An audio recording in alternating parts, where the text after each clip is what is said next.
Okay. Alright. Should be fine now. Sorry, I switched from streaming to YouTube back to streaming to Twitch, so I'm hoping that we're back in good shape now. Let's see. Yeah, definitely take the Testament Bearer there. Skitterling's good. By the way, Adam, let me know if I'm still coming across bad anymore, or if we're back to normal.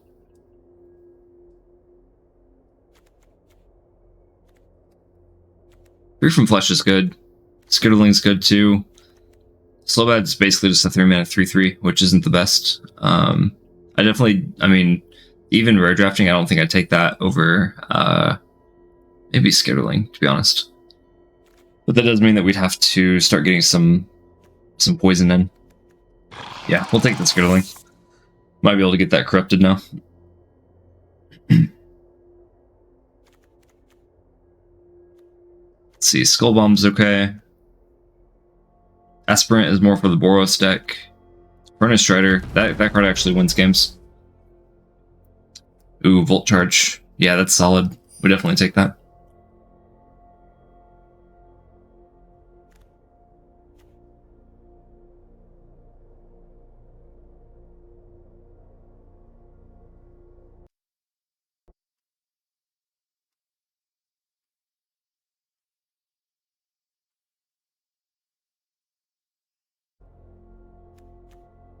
I think Sacrifice is just fine. We'd really have to get 1 or 2 of those active treason effects. Cackler's just okay too. I think I might take the Sacrifice. There's enough like pacifism type effects in this format that's like if we can sacrifice like 1 creature that gets pacified or something, this would be better as an instant. Well, I definitely wish it was an instant, but I don't know. If we're really light on removal, we might end up playing this.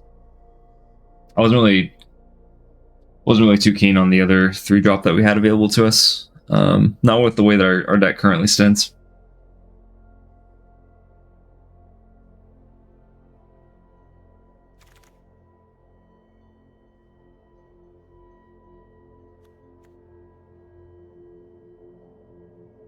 Rebuke is fine. I don't mind having that at the very top, although it's definitely not the best removal in the format.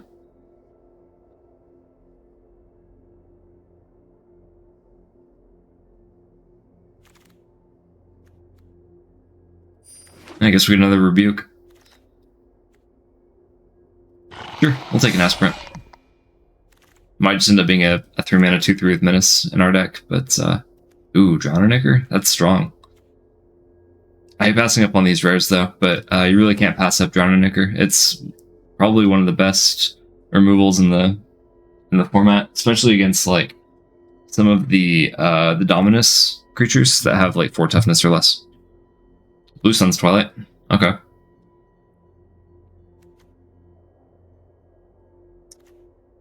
I don't really care enough about everything in this pack. I am going to go ahead and take the rare in this case. Caramonyx.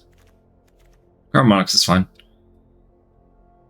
This is a 3-mana 3/3 with Menace, which actually is not bad. I'll take Caramonyx. If we get 1 or 2 more rats, then Caramonyx gets a little bit better. Ruska's Fall is not the best, especially after like the last draft. I don't think I want to prioritize this very much. I like the idea of taking the rat. Charforger is also good. Let's see.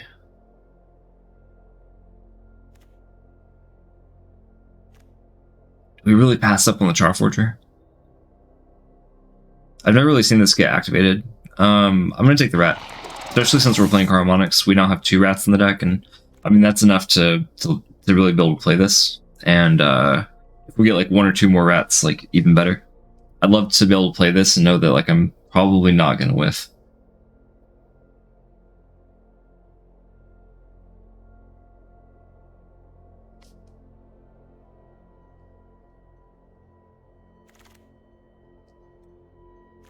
Ooh, Awaken the Sleeper? That's the card we were looking for. Yeah, we're gonna prioritize that pretty heavy. Although this is the first time I've seen a Apostle of Invasion ever get passed.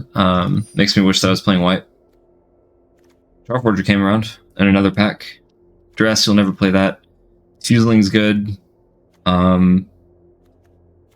Yeah, we'll totally take the Charforger in this case. Yeah, I'm definitely glad that we got past one of those. I guess nobody's playing like red-black, because we got that in pack 6, right? Hazardous Blast is just fine. That's really between the Offer Mortality and the Terramorphic Expanse. We don't have any kind of like fixing or lands here. But I don't think that means that we can pass up on Offer Mortality, because that card is super strong. We have Demolition, but not a lot of artifacts, I don't think. And Aspirant, we already have one of these, and I don't even know if we're gonna play that, so we're definitely gonna take the Drop Spits in this case.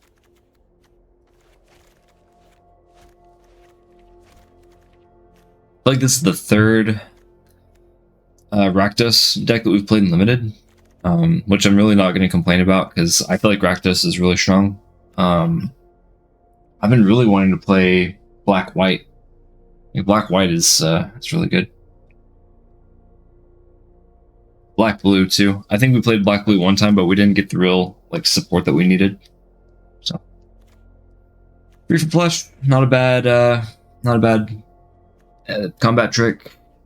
Skull Bomb could actually be good. I might actually go ahead and take the Skull Bomb. But if we take the Skull Bomb, that means we have to play it. Yeah, I think we can get away with that in this deck. Another Offer Immortality. I think that's good. We already have enough Molten Rebukes, so we'll take the Immortality.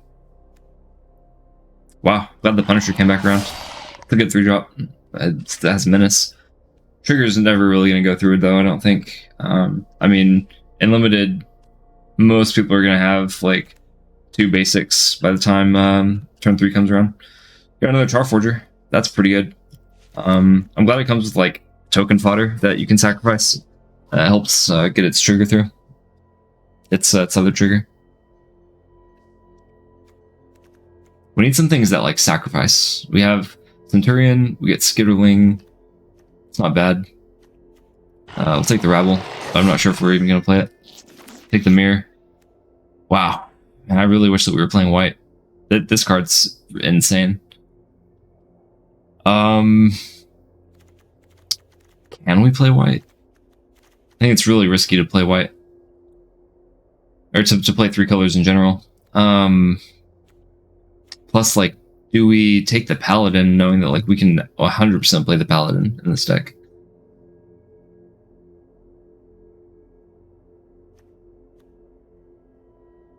Yeah, we gotta take the Paladin.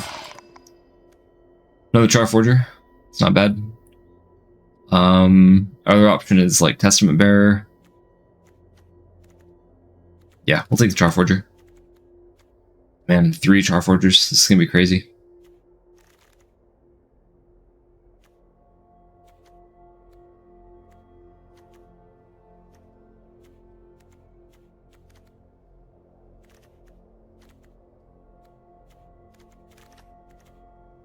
Got another Skitterling. Like to see that, especially if we're playing Karamonics.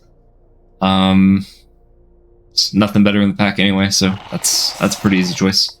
At least for our deck. I feel like we're heavy on the 3-drops. Really need to get some more 2-drops here.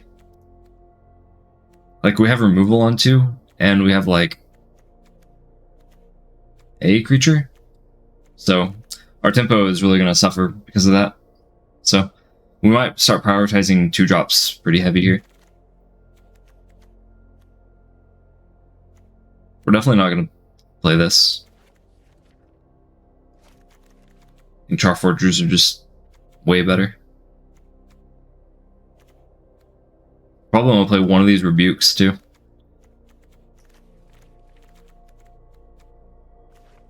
Mirror, definitely not going to play that.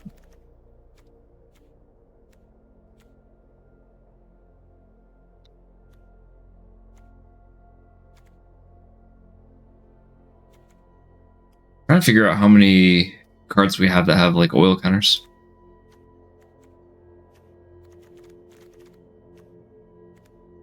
Probably not a lot, to be honest. This gets oil counters. Aspirant might be okay. It's a 2-drop. I hate to pass up on Testament Bearers, but yeah, I think we gotta play this. We proliferate even once. That card gets pretty decent. Plus, I think early game it can block the toxic creatures pretty well. What do we got? Got an Engraver. Don't mind that. Another 2-drop. It'll help us loot through things early game and late game. I don't usually play this card, but I do think that it's valuable, especially to a deck that doesn't have a whole lot of 2-drops anyway. Got another Draw Spits. I don't know if I want to play double Strider.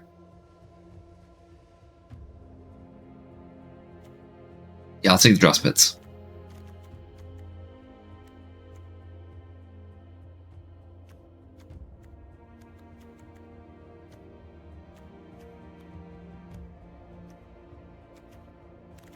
I don't think we're going to play the Aspirant. I think we're going to take that out.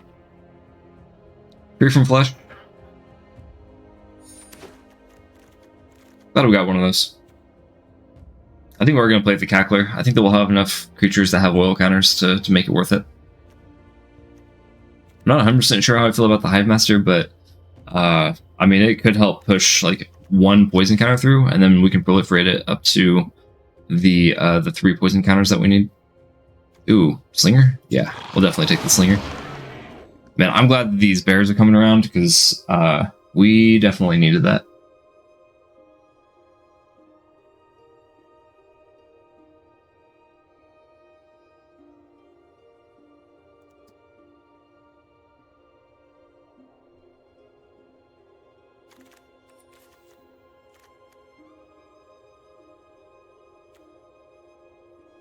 Batterfist could be fine. It's a little dangerous. I've played this before, and if you give your creatures like 1 toughness, you're kind of setting yourself up for failure. Because there's a lot of like deal 1 point of damage, or give -1/-1 in this set. Do we take the Furnace?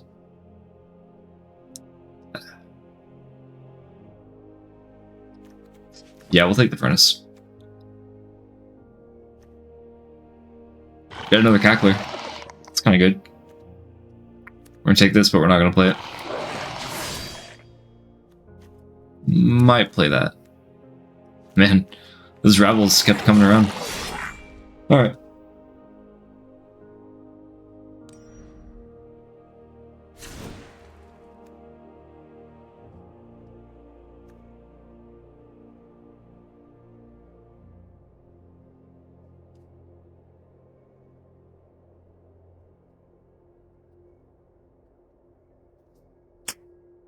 Okay, so we're at 48 cards in deck. We'll play 16 lands, so we need to cut 7 cards. Karamonyx definitely gets played in this deck, and all the rats, they stay too.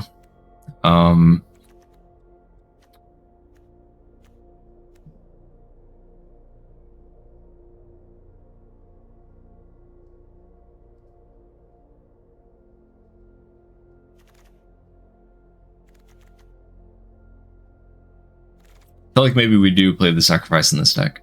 I feel like this is the deck for it. I do feel a little bit weird about only having the 1 Awaken the Sleeper, but I don't know. I mean, if we Nahiri Sacrifice a bear, get a we get a card out of it, and we get to deal 4 damage split up between creatures, I feel like that's worth trying. Punisher's fine. Cackler, maybe we just play one of these. We'll play all the Charforgers. Trying to decide if we even want the Hive Master, to be honest.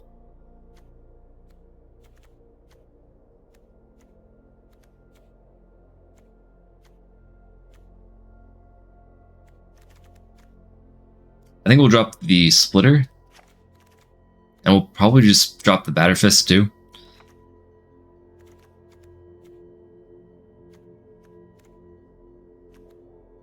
Furnace Shredder and Nimrazer Paladin are really good at the top end, and I like having like a deal 5 points of damage to a creature. That's a 5-minute spell.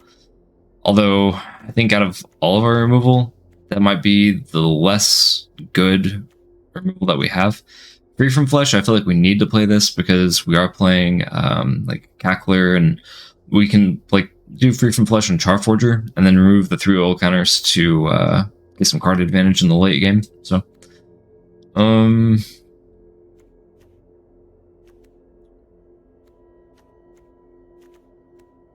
feel like the Offer Immortalities help push damage through, so I don't know if we can necessarily cut those. We have 18 creatures in the deck at the moment. I'm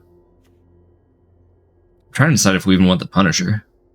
3-mana 3/3 with Menace. That does do some work. Plus, Menace with Offer Mortality gets a lot better. Let's take the Hive Master out. I don't think the Hive Master is good enough. We do get Toxic in the form of Carbonics with like the 3 rats that we have, so we can still get some poison counters on our opponents at some point. So we just need to get 3 more cards.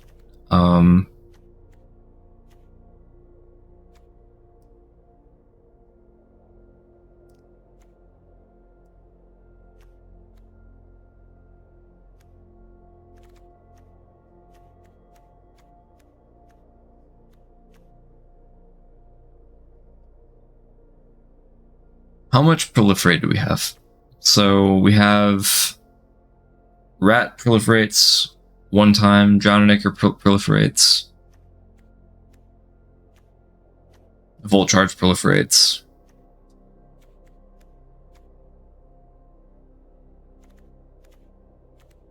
And that's it. Aspirant might not be as good in this deck. I'm gonna go ahead and take that out. At the time we needed it because we needed some 2-drop creatures, but I feel like we've gotten a few more, so I think we'll be okay. I'm really going to try out the Skull Bomb. I think it's going to synergize well enough with some of the other cards in our deck, like Charforgers. Plus, I don't know. I feel like we have some valuable creatures that we can recur with this thing, so...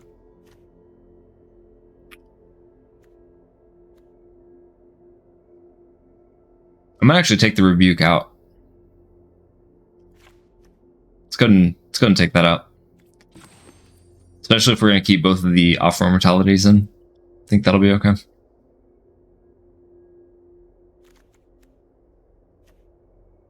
I feel like we are playing a lot of 3-drops. It could make our curve kind of weird. Why don't we take out Furnace Punisher? I hate to do that, but like... out of all of our cards, I think we're gonna have to live without that. The deck is pretty even split between black and red. We're gonna do an even split on the mana base too. So 8 sources of black, 8 sources of red, and we'll try it like that. This is really risky. We start playing on turn 2, but then. If we don't get a swamp, then we're going to get hosed. But at the same time, it's like we might be able to do something here. Is that a risk that we want to take? We get 2 draws before we need to have a 3rd land, so... I don't know. Let's give that a shot. We're on game 1. Our opponent mulled. They might have gotten a better hand with us on 6, but I feel like it might have been worth it to risk getting a swamp, knowing that like half of our lands produce black. So yeah, we got our 3rd land, but we are gonna need. There's the swamp. Okay, cool. It's gonna play the Shrapnel Slinger. We will respectfully decline, and we will block that Stalker if it comes down to it. Yeah, so we'll go ahead and block. Opponent's playing black-green. Looks like they're playing pretty heavy into the Toxic. Yeah, our only choice is to play Skitterling. Unfortunately, Skitterling doesn't block the Basilisk very well, so they will get in for the 1 poison there. So, yep. We want to keep our opponent off having 3 poison counters on us if we can help it at all.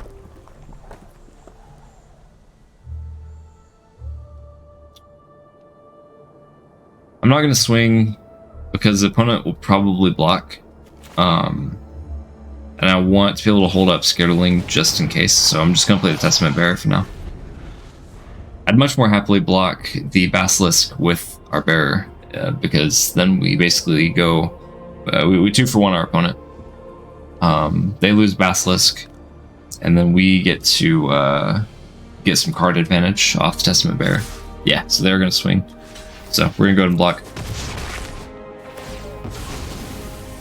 So I'm not 100% sure how I feel about the Basilisk. I feel like it's been pretty good against us every time it's come down. Probably the toxic Death Touch creatures in general are probably just fine. Let's play land. We'll go to combat. Swing in. Okay, it looks like they are going to block. Let's go ahead and free from flesh. Put some oil counters on it. Get some damage through. And then we'll play Kethic. And we will decline. Don't know if there's any 2-drops that we necessarily care about having at the moment.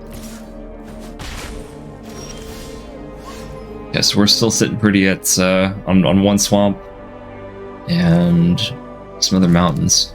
When I got in for 2, they're kind of stuck on 3 lands, unfortunately, even after mulling, which always feels bad, but that might mean this game was going to be over here soon. Let's go and play the Paladin. We'll get a Slinger back. And do we want to sacrifice the Paladin? I think we have like 1 more 4-drop in our deck, unless we cut it. I'm going to go ahead and decline. I think we'd rather have a Paladin. And honestly, I think that we're only really going to sacrifice a creature when we get to do our active treason effect, or if a creature of ours gets like pacified or something. So, well, let's play this tapped. We'll go to combat. Something needs to block the Rot Priest. Target creature you control with Death Touch with Toxic gains Death Touch. So we're not going to be able to block the Rot Priest very effectively. We could see about maybe just trying to beat our opponent before they can beat us. So let's go and just swing all in. And we might actually be able to get rid of this Rot Priest with the Offer Immortality. Yeah, let's go ahead and just do that. So, Immortality, the Paladin. Paladin clears the Rot Priest, and we got 4 points of damage through. And then second main, we can just play the Slinger, if we even want to. Yeah, let's play the Slinger. I'd rather put that down rather than Cycle or Furnace. We will decline no, sacrifice no creatures, and decline on that one too.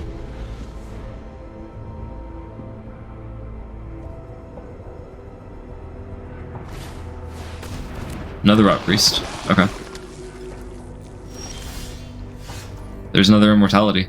That's honestly really good. I want to go ahead and activate this. It's going to make our opponent think that we have nothing in hand, which means that we might be limited on like what we could possibly play. I think I might go ahead and just Drownenicker the Scourge. And then we'll proliferate the oil counters on Skitterling, I guess. Ooh. Okay. That's a pretty good curve. So I know we kind of keep a lot of risky hands. A lot of times they end up punishing us, but I'm glad that we kept that risky hand on the last game, because we basically started with an opening hand of like 2 mountains, and it's like it could have gone either way. But kind of evidence of like when keeping a risky hand can actually go right for once. So, okay, opponent's got Thrumming Bird. No poison counters on us at the moment. We'll go ahead and swing because obviously you can't block, and we'll play the Skitterling.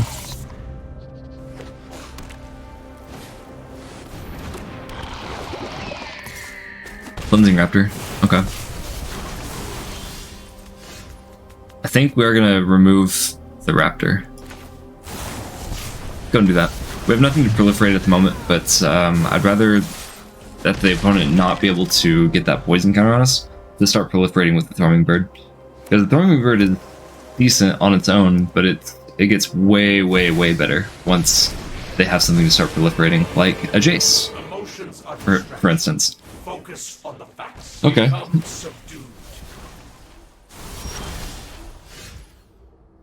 Yeah.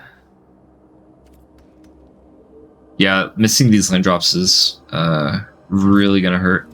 We need to keep that Jace down as much as possible. What you're thinking won't work. We have our active treason effect with Awaken the Sleeper. We don't have a great way to sacrifice a creature at the moment. If we get a land, then we're in business, because then we could drop the Kethic and then Awaken the Sleeper and sacrifice that creature to go get a better creature out of our deck. So, kind of hoping that we end up with that. Insight, okay. Draw 3, proliferate. I guess I should look at this. Target player mills 3 cards times X. So, what, 9 times 3, it's 27 cards, which is basically the number of cards in our deck at the moment. Let's, ooh. Yeah, okay, well, our only option is to play Harmonics. Okay. No cards. That's fine. We're gonna do a little more damage to this Jace. Yeah, this is... I mean, I think Jace might just solo us, to be honest. Because if they neg 7 on us, I mean, that's going to be enough to win the game.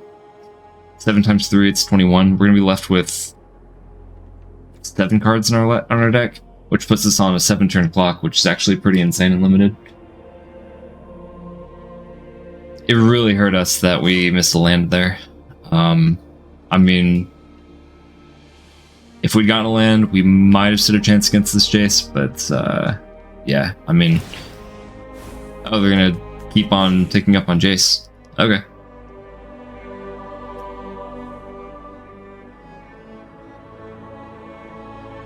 I mean, Jace, even without, like, ulting, is gonna, like...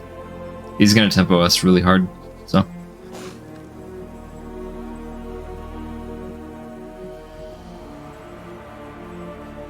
plus, like, they just drew 3 cards, right? With the Insight? Yeah. Yeah, this deck's strong.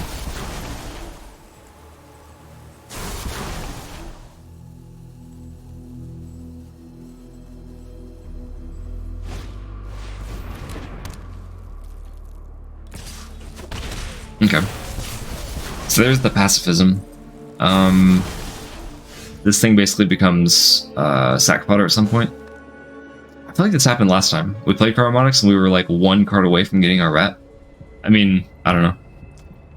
Selection bias, I guess, but we can do 2 points damage to Jace and they still one-shot us. Yeah, I mean, I think we lost this game mostly due to Jace, but then also because like we just missed our 4th land drop. Happens sometimes. How foolish. Don't play the rat.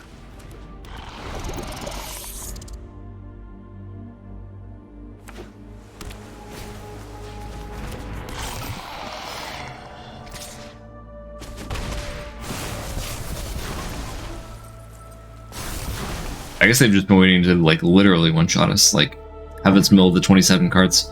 I mean, I probably would have popped Jace a little while ago already. Yeah. So, they're gonna mill us for 27 cards, and we won't have any cards left in our deck, and then we'll deck ourselves, so. If you didn't know, that's how it works. If you would draw a card and you don't have any cards left in the library, then you immediately lose the game. This is fine. Mostly because we have a mountain and a swamp, and then we have a looter in our opening hand, so worst case, we play the looter on turn 2. Turn 3, we still don't have a 3rd land, and we loot and, you know, try to find a land, but odds are we find a land before then, so. That's pretty good too, because this means that we get an extra loot out of our engraver with whatever we choose to remove. Dude mover, okay. Opponent's playing mono green so far, let's see what other color they're playing. Okay, they're playing green-black. Yeah, there's our third land. Let's... This thing has Toxic, right? Okay, that's actually a little bit better than I thought. I didn't realize that card had Toxic. We are going to go ahead and draw an Anchor that. Proliferate the Engraver, and then we'll get in for one.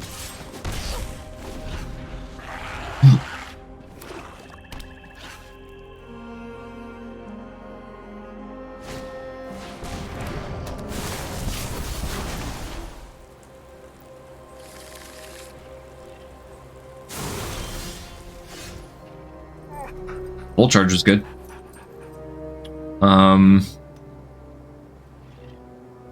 They didn't hit a land in their top 5? Is that what it was? Top 4 cards. Yeah, so opponent's hurting really bad for lands. Honestly, we could probably take this opportunity to try and get ahead.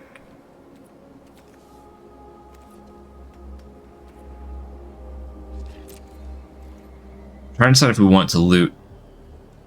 Get a 4th land. But I don't even know if we care about that so much. Let's go ahead and just swing.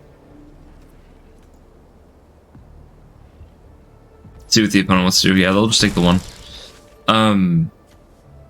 I think we should just play Charforger. See how the opponent wants to swing. I think if they like immediately swing, they probably have like some kind of combat trick. They got their 4th land, so that's good for them. I might have given away that we have the Offer of Immortality. I don't know. It's hard to say. They might also have some removal for the Charforger. So that's something to think about too. The rest. Okay, so they're going to take full charge. They 100% take the full charge. Yeah.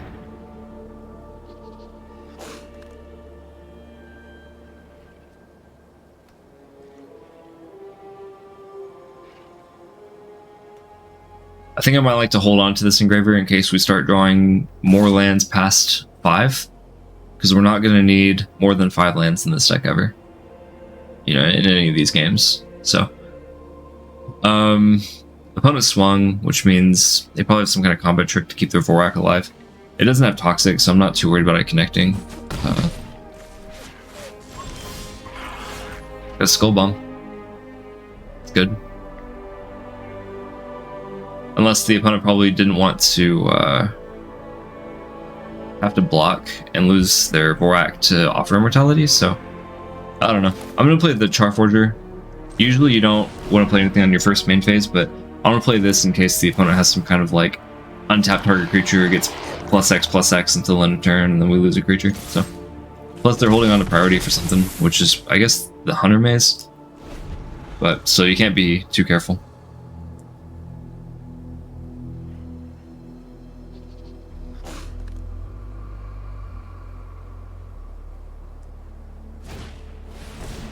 Okay. They play Predation Steward. Okay. They might have some kind of combat trick here. Let's play our land. We'll go to combat. And we'll swing at everything except for the Engraver. Because the way they can block right now, they could block the Engraver with the Vorak, and then Steward blocks like a 1/1. And then it's like we're going to lose one of those. But this way, I mean, if they choose to block tokens, then we offer Immortality to kill the Vorak. And then... Okay. So they gotta have some kind of... Yeah, they have to have some kind of combat trick here. They probably have their own Offer Immortality. I am gonna go ahead and just play mine on this Charforger. And see what the opponent wants to do. Could be that they have some kind of removal for... Okay, Whisper of the Dross. Yeah. I'm trying to remember what kind of combat tricks we have. I'm going to go ahead and drop this Cackler, actually. Let me see if... Okay, that's alright. So we're going to lose this Charforger. But they're going to lose their Vorak. So, in a way, we kind of 1-for-1 to each other. Let's go and play the Skull Bomb. we'll pass it back.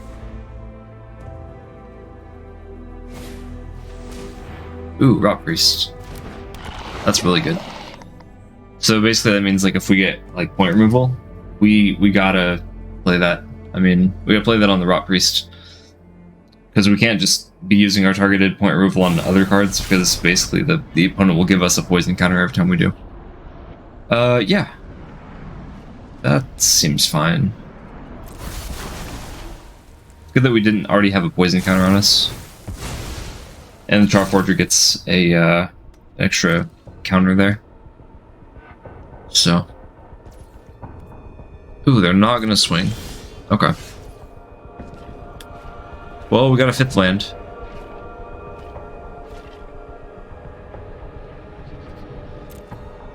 To activate Skull Bomb to get back one of our Charforgers. We can only activate it as a sorcery. So we gotta decide if we want to do that or play the Skitterling.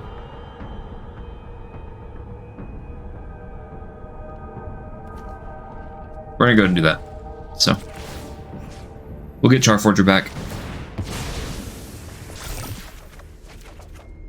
Yeah, nothing special there. We're not gonna activate the Charforger until next turn. So we do want to be able to cast a spell if we exile a top card and it's like a 5 cost or something.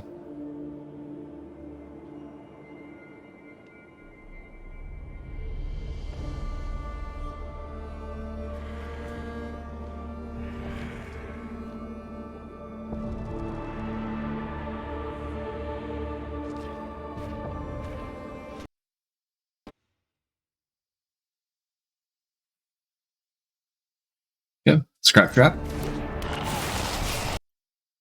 That's good, they'll proliferate.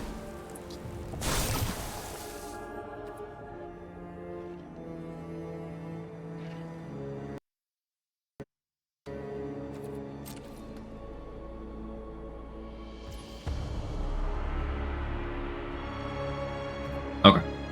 We'll go to turn. Centurion's good. Let me top deck that. I think I want to go ahead and activate the Charforger now. I want to see what we can get off the top. Okay, it's a land. So we just got to draw a card basically for free there. We can play both the Charforger and something else. So I want to go ahead and do that. And I think I am going to go ahead and play the Centurion so we can start sacrificing some creatures to start drawing some more cards with the Charforgers. So let's see. Do no attacks, and we'll pass it back.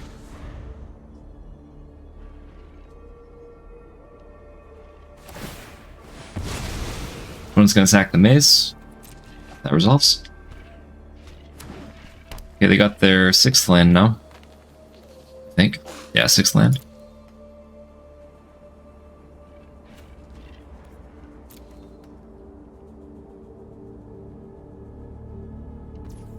Okay. I think they're gonna swing at the Scrap Trap. Okay. They will not be doing that. I'm gonna go ahead and sacrifice one of our tokens because I want to get these Charforgers up. The tokens are better as sack fodder than they are swinging through because, as you can see, the opponent already has plenty of X2 creatures that can block our tokens. So we can sacrifice to split up 3 points of damage.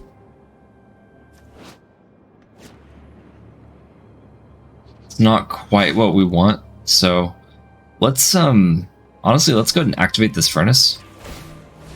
I don't think we're going to need this anytime soon, this many lands, so I want to see what all we have access to here. Okay, we just top deck another land, that's fine. Let's activate the Skitterling, or play the Skitterling. I would like to get our opponent corrupted at some point, but that might not happen for quite a while, so I'm going to do no attacks. I am going to go ahead and sacrifice one of these other tokens, because we can only activate the Centurion once per turn, so how we're going to do this.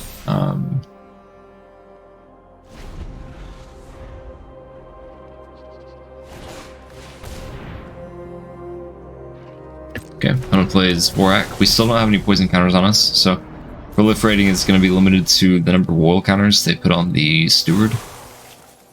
They got a land though, so they chose not to proliferate, which only makes sense. So, okay, let's do this again. So we're gonna sacrifice the goblin. Again, I wish we could be doing this with the skitterling to be drawing cards, but we'll take what we can get. We'll sacrifice the skitterling. I don't really see us drawing cards with this anytime soon. Okay, so the Charforgers are online. Oh, and they got an extra oil counter from us sacking the skitterling. Okay, we'll go to turn. There's Kethic. Let's activate one of the Charforgers. Yeah, there's an offer immortality. We'll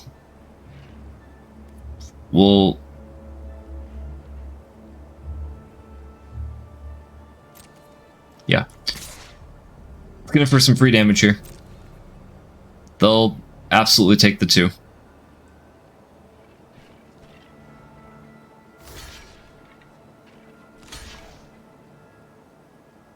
Wow. Okay. I don't know why they chose to do that. We just 2-for-1 them for free, and it was like super projected. Cool. Alright. Maybe they just didn't know that it gives indestructible. I don't know. Anyways, second main, we're gonna play the Kethic, and we will go ahead and play the land, and we can go ahead and pass back to the opponent.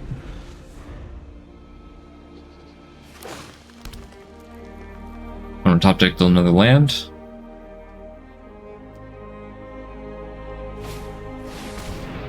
Okay. Play the Engulfer.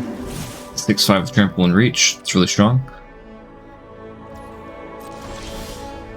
Okay, we top decked another land, unfortunately. Let's go and activate the Charforger. See if we can get off the top. It's a Furnace Strider. So really, we could play the Strider. And we could sacrifice it to Nahiri Sacrifice. And split up 5 points of damage, really just to the Engulfer. I think I'd like to get that off the battlefield.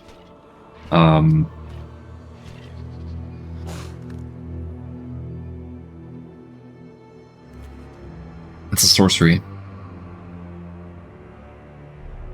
Feels weird that I'm about to do this, but we're about to I think 2-for-1 ourselves just to get this Engulfer off the field. Yeah, split the 5 damage there. Sacrifice this. Like, we couldn't even get the 4 points of damage through. Like, I would have liked to at least be able to swing in with that thing. And yeah, we'll get the poison counter off the Rot Priest. I think the weird thing about that play is that if we'd done the sacrifice to kill 2 creatures, then Venerated Rot Priest would have given us 2 poison counters. Because that one spell would target 2 of their creatures, so. How do we want to do this? I think we just swing all in.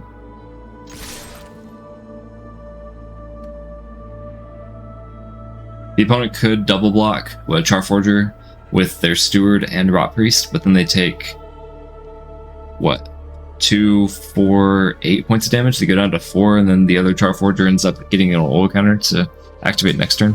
So, I would take that. They'll block the Centurion. I'll make that trade. So now the opponent's at 4. We didn't really have any other good sack fodder for the Centurion anyway, so we'll hold on to this land in hand to keep our opponent guessing, and yeah, opponent's gonna concede anyway, so yeah, no, that was good. Good game, opponent. This hand is not great, but I've seen plenty of worse hands also. We're gonna keep it, and we're gonna hope for the best. Hopefully get a bear in the next 2 drops. Two cards. Charforger was good too. Glad we top decked that. Let's see what our opponent's playing. Looks like blue-white artifacts, which Sweeping Lookout is an artifact. So, got a Skitterling too. Glad we got that. I think we'll start by playing the Charforger.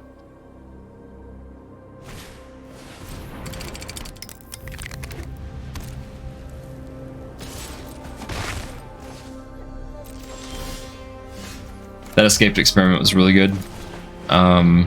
Like that card in the artifact deck is really, really good.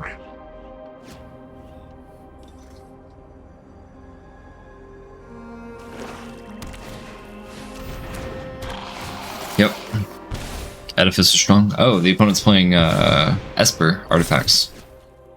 That's cool. A little risky. A little risky to play three colors in this format because there's really not a lot of mana fixing. We'll play our 4th land and I think I'm gonna Volt Charge.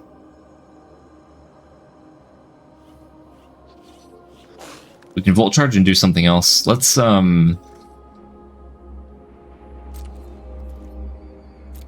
just do no attacks. I feel like the opponent's going to swing, and then we can do some combat tricks in response. Like they're going to swing all out, I think. Okay, Skitter Fang comes into play, remove an oil counter on it. Our creature gets Flying Vigilance, Death Touch, whatever. Edifice got Flying. Ah. Skitter Fang any good? I guess it is when you have like proliferate effects. And it's an artifact, right? So, yeah, that's sweet. Do we want to Volt Charge the Edifice? I think we do.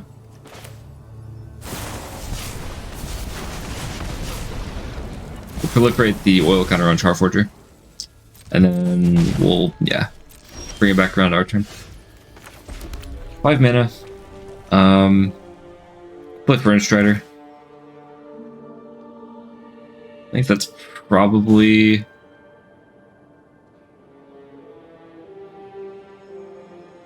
It's probably the best play here. And we can basically 2-for-1 our opponent if they choose to block with everything, I guess. So, go to combat and swing. Okay, opponent decides to take it. That's good. We're catching up on combat now. Not 100% sure how I feel about this game. Ooh. Yeah, that's good.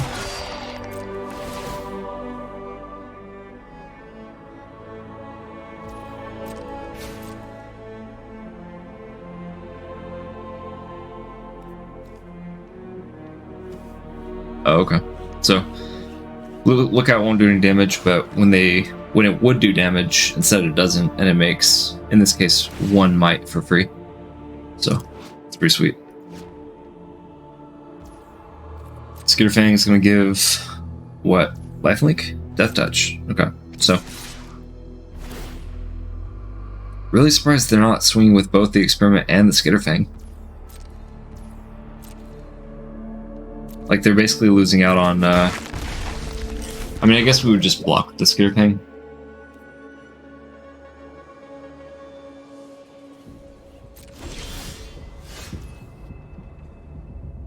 Okay, how do we want to do this?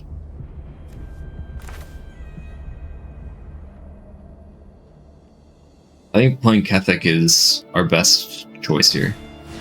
So we'll play the Kethek, we'll remove an oil counter to give it haste. We'll go to combat, and we'll swing with both. I'm guessing they're probably going to take it. But then we get our opponent really low here. I think they're trying to decide if they can just like one-shot us next turn.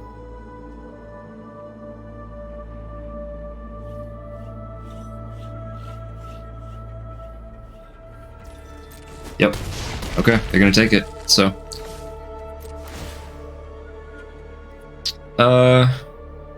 Do we get a 4-drop? I think we do. I think we have like 1 or 2 good 4-drops. We'll sacrifice that and we'll get, oh, that's right, yeah. Cool. Plus the sword synergizes with Charforger, so we'll be able to get a free card next turn.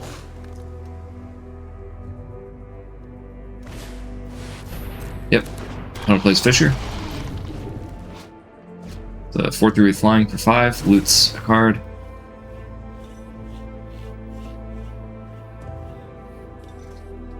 Wonder if they're going to swing with the Bane of Bladehold. Trying to decide if we want to play this free from flesh defensively or offensively. We got some options here for sure.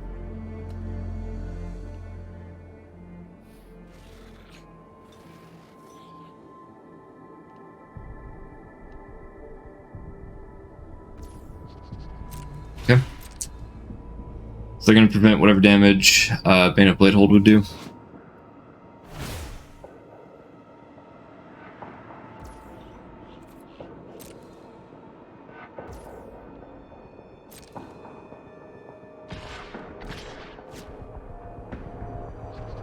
Okay. It got lifelink. And it gives battle cry. So it got lifelink from Skitterfang. Experiment didn't attack.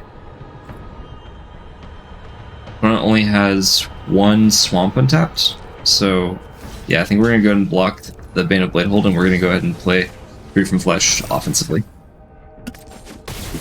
So now we get that bomb off the field. Its trigger doesn't go off because it didn't do damage to us. I'm gonna go ahead and activate the Charforger. We got another Charforger. Okay. We can go and play this, but unfortunately we won't be able to play our offer immortality, so our options for getting damage through are a little bit more limited now. We can trade up from the Centurion to the Fisher, which is probably ideal. I think I'd like to do that. Plus, with two Charforgers, now if we do that, then Centurion sacks a creature, gives an oil counter to both Charforgers. Centurion dies and gives another oil counter to both of the Charforgers.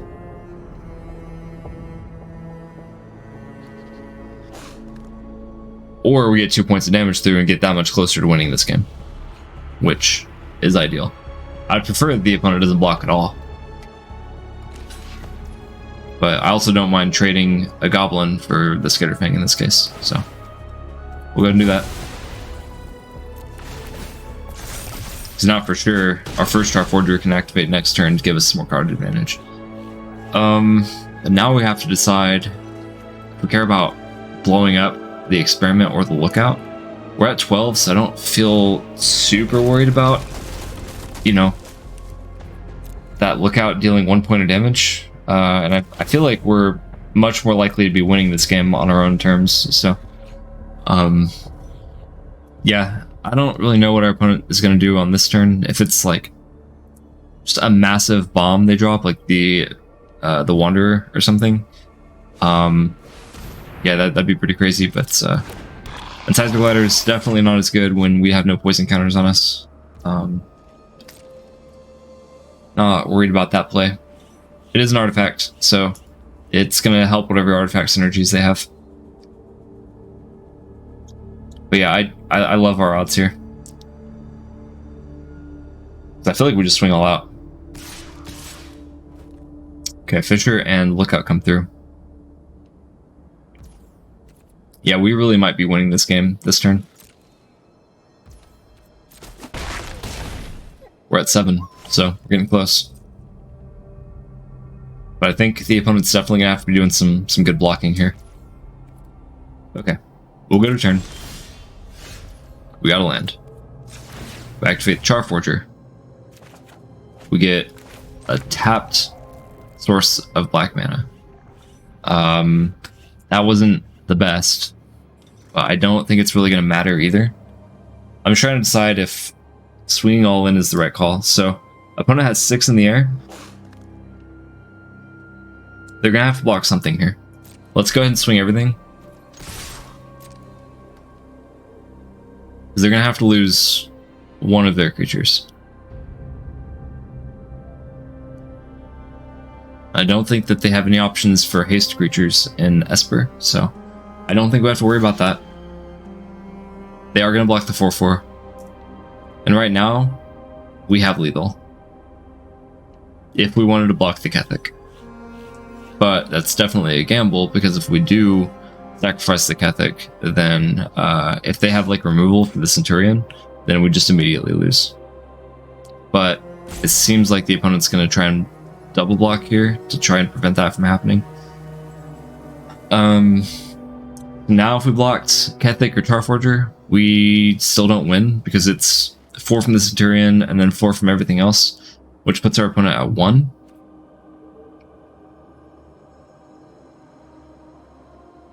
I have to decide if I want to kill the Incisor Glider or not. 1, 2, 6, 7. So we're gonna have to do. We're either gonna have to remove a creature or put a creature down to block. I think I'd rather remove a creature. Because if we play a creature on our second main to block with, the opponent could just have removal for it. And then we just immediately lose. So I think I'd rather take the damage off their side of the battlefield to hedge our bets in that way. Really unfortunate that we only had one source of black mana this whole game. You know, we could sacrifice another creature to block with just in case too. Because I think we have lethal either way.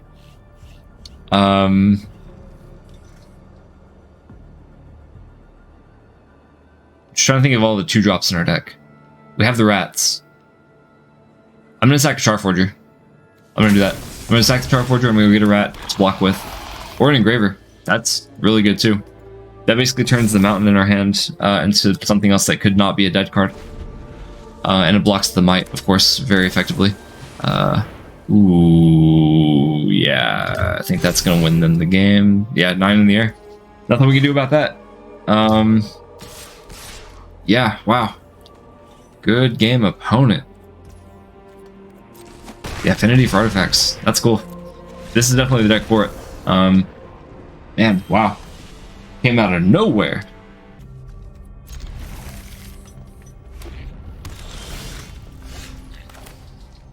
Okay, let's see. Got a good hand. Removal on turn 2 if we need it. But most of our creatures are coming down on turn 3. Surgeon, remove an oil counter, gives creature flying.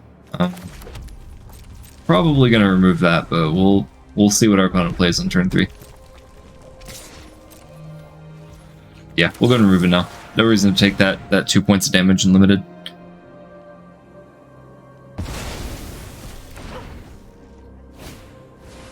Ooh, yeah, synthesizer.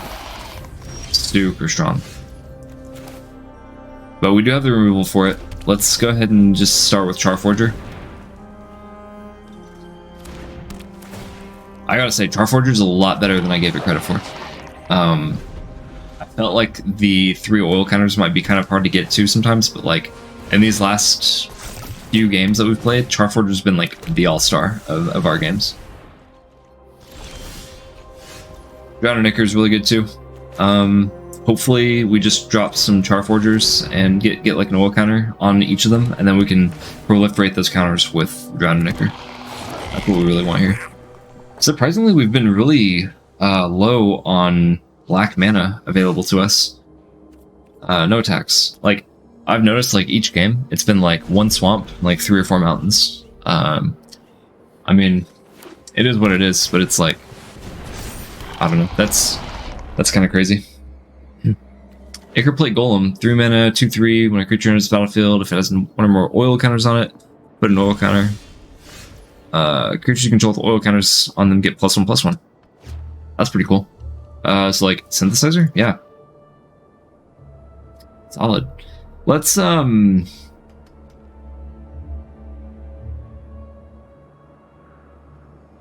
can only play 1 spell this turn.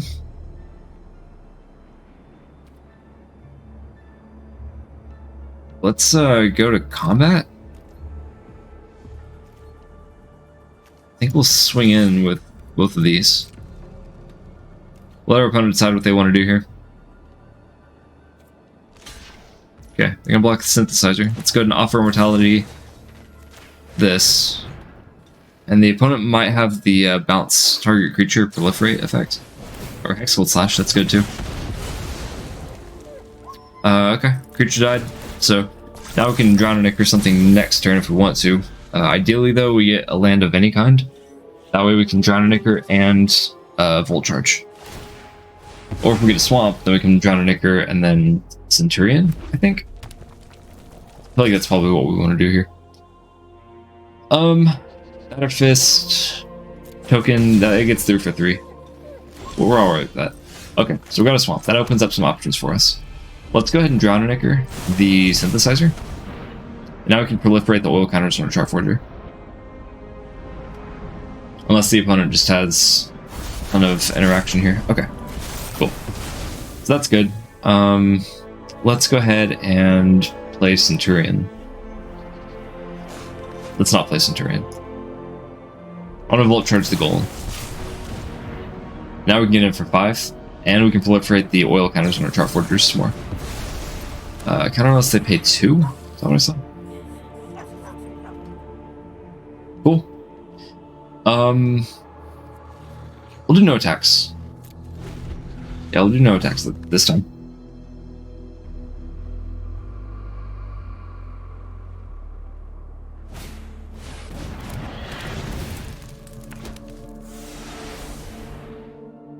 Splitter's good.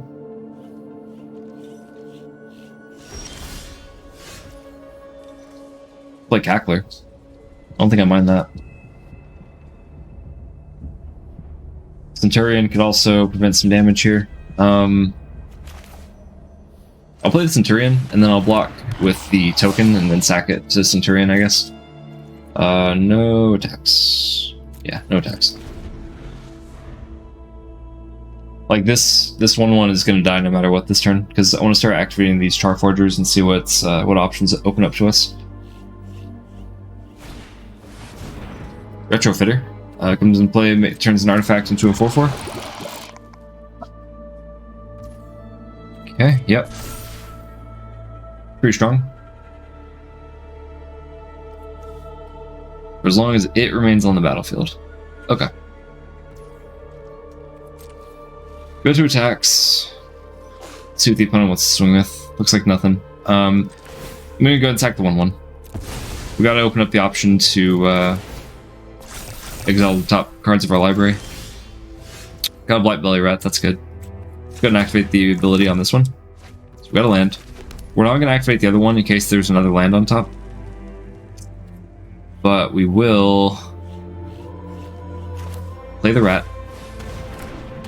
And we'll play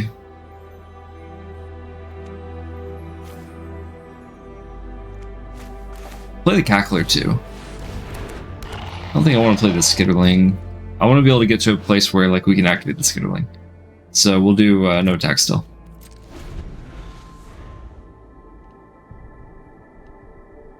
Plus, if Blight Belly Rat dies, we can put another oil counter on Charforger.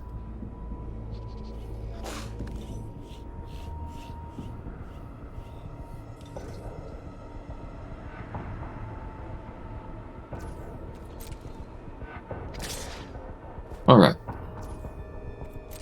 We're going to take the bait. We don't mind losing the rat here. So rat's going to die. Charforgers are going to go off. Choose resolution order, so we'll proliferate last. So Charforger, both Charforgers get their oil counters, and we proliferate both counters on both. That was pretty good. So now we're going to do the same thing, put that on the 2/2 token. Let's go ahead and come back to the turn. So see, there was another land on top, so if we'd activated Charforger last turn, that would have just been a complete waste. So let's go ahead and activate it this turn. If there's another land, we want to go ahead and be able to play that land. If it's not a land, then we'll probably be able to play it. Plus the Skitterling. It depends on what it is. So it is a land, comes into play tapped. It's basically, I mean, we got a land for free off that, and it's going to turn into card draw here in just a little bit. So we'll play the Skitterling. And then we'll do... We can swing with the Cackler for 4. I think it's a better... I don't know. Let's go ahead and swing with it. See if we can get in for 4 here.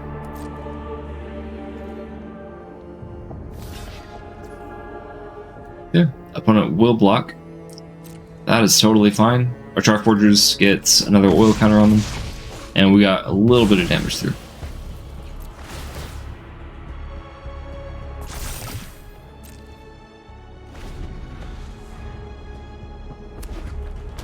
I almost wish I was playing that like Vraska's Edict that gives a poison counter to be proliferating that thing, so we can get like corrupted. but I feel like most of these games we've come across like the Formiridan tokens, which opponents would totally sacrifice, and then the Might tokens, obviously. And it's like you don't want your opponent to be sacking those to that effect, because like you might as well be getting like 2-for-1ing yourself. So okay, we'll go to turn. We've gotten a Nahiri sacrifice.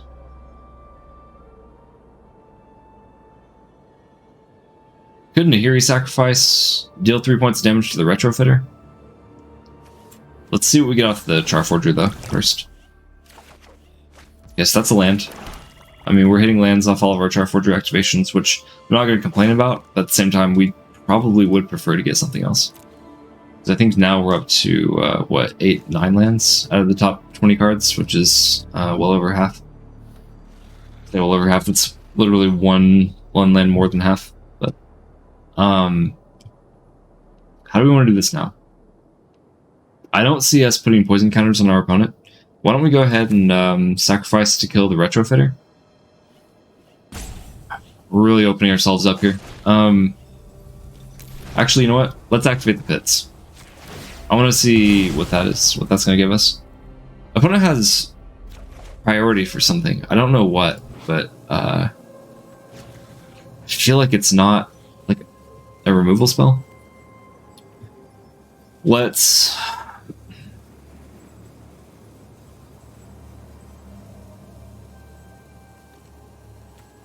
go ahead and Nahiri sacrifice. We'll pay 3. We'll hit the retrofitter, and that's it. And then we'll sacrifice the Skitterling.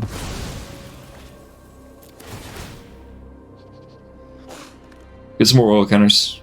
It's gonna be pretty good. I really don't like this Nahiri sacrifice. That's great. That's yeah, that was a pretty good response to that. Well,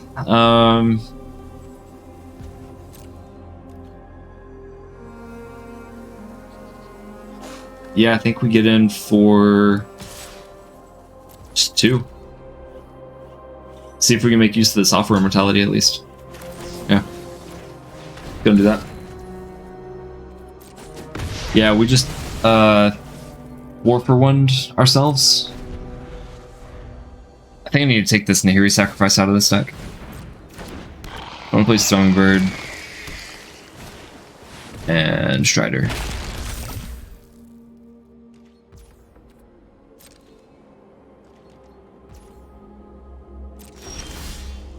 Oh man, we are getting all of the lands out of our deck. Okay, let's activate Charforger. See what we get. Awaken the Sleeper is good. It's equipped. You may destroy all equipment attached to that creature. Yeah.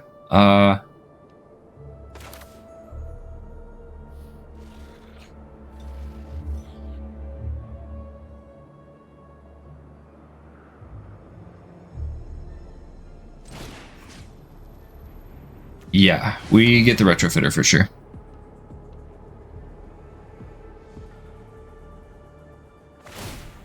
Okay, they are going to crew the Strider. Destroy all equipment attached to that creature. Yes, we will take action. And then we're not going to be able to get that damage through, so let's go ahead and just sack the retrofitter. Get the oil counters. And then we'll play land, and then we'll just pass it back. So, no attacks. Yeah, that Throbbing Bird plus Strider is going to get really annoying. Plus the Skitterfang giving it lifelink.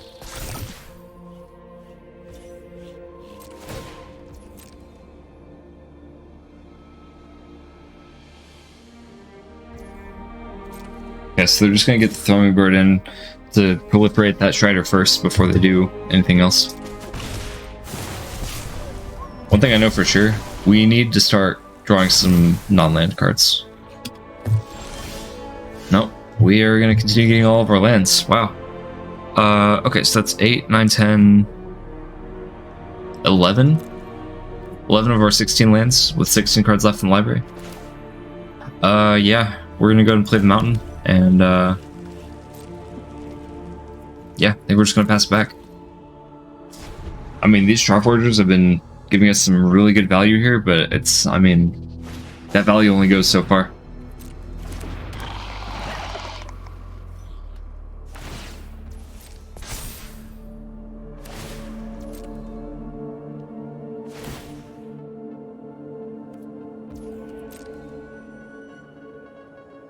Oh, they're just gonna give it flying. Okay.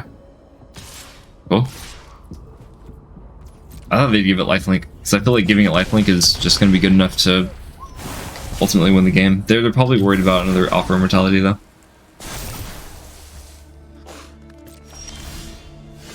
Okay.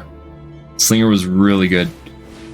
Because not only can it kill that Strider, but also we're going to be able to get oil counters on our Charforgers to draw basically 2 more cards. So, sacrifice a creature, we'll sack the Slinger to itself. Get the oil counters, we'll destroy the Strider.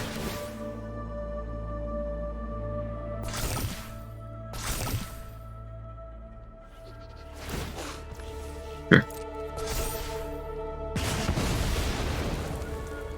Yeah, we're going to activate the Charforger.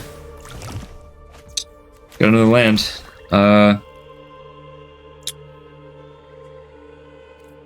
We're gonna go ahead and activate the Charforger again. If we exile another land off the top, that's just a risk that we take. I mean, it's not like we need the land anyway, and we'd prefer to just draw into something just way better. I think Strider just needs to give itself haste, and then we swing in with it. We gotta get some damage through here at some point.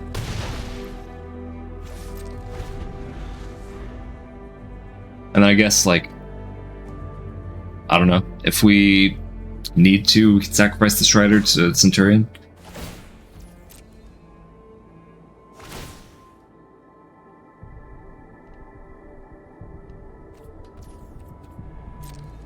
Okay. They're gonna give flying to the Cackler. Cackler gets +1/+0. So we take 4?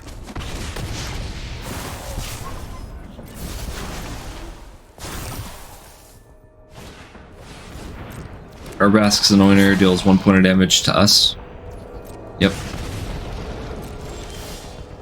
Okay, we got Nimrazer Paladin. That could do some work. We can get back Light Belly Rat. Is that what we want? We could also get back the Slinger to destroy an artifact of our choice.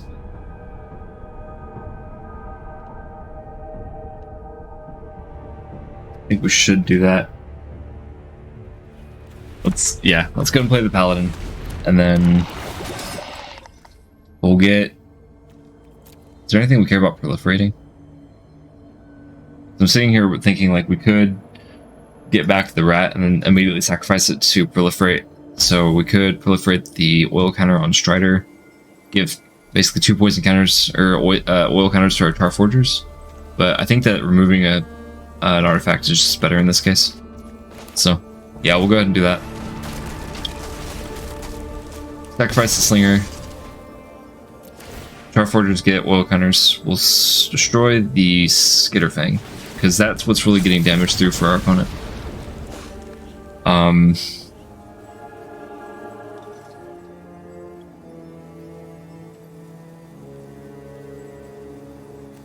Let's go ahead and give Nimrazer Paladin haste, and then we'll swing in with it.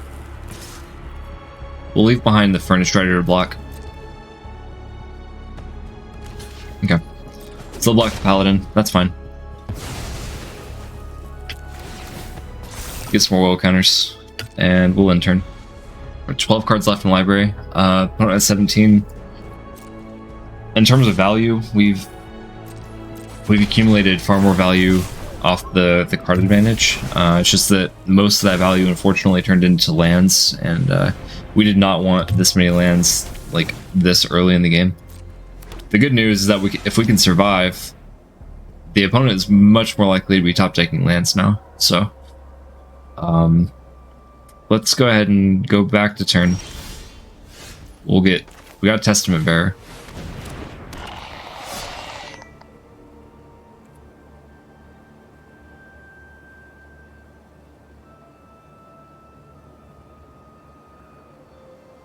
Let's swing with the Centurion.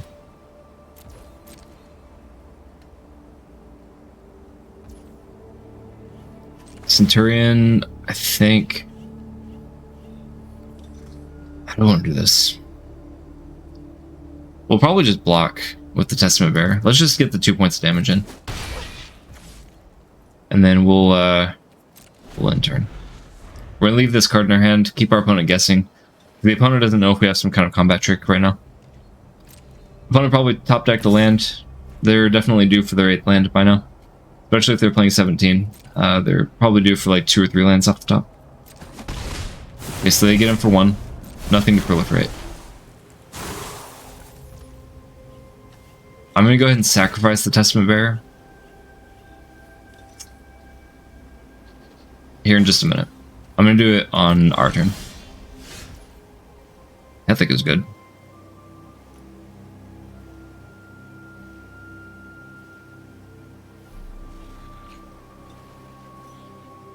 Trying to decide if we can effectively just swing all in.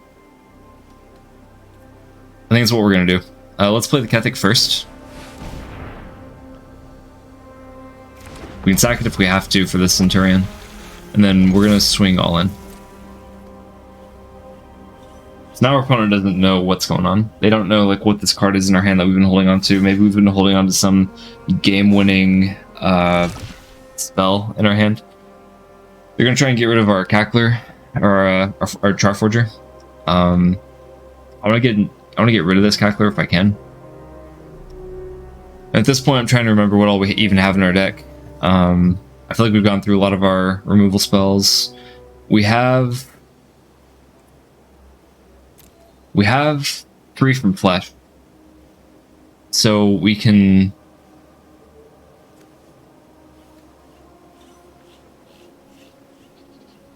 How do I want to do this? We can sack the Kethek to the Centurion and hope for the best that we get Free from Flesh in the top 2 cards of our library.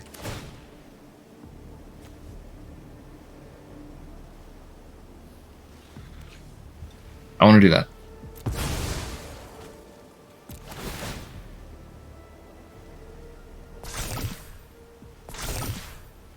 That feels weird. It's a very, like, weird play to do. Okay, we got Engraver. And another Charforger. Okay, that's fine. So, now on blocks, we have 8 cards left in our library. Caramonics. Skullbomb's probably better, honestly. But Caramonics in the grave. We'll play Charforger, we'll play Engraver, and we'll play the Skullbomb as well. And then next turn, we can Skullbomb something. Our opponent's at 1. Yeah, we'll play Engraver. Oh, wait. No, that doesn't give extra power. That's good. We'll play Skullbomb.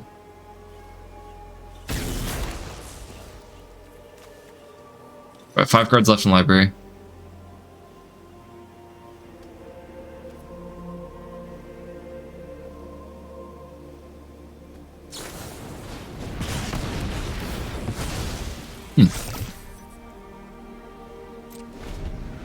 Okay.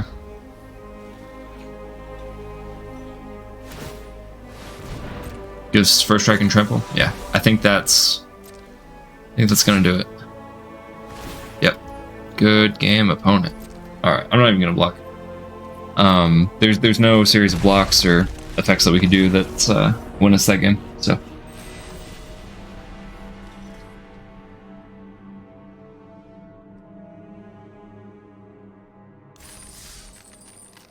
Alright, well, we went 2 and 3 this time. That's alright. Thanks for tuning in, guys. I will see you guys tomorrow. Make sure to like and subscribe, of course, to my YouTube channel. I'm going to post a link to one of my other drafts up here somewhere. But yeah, I'll see you guys next time.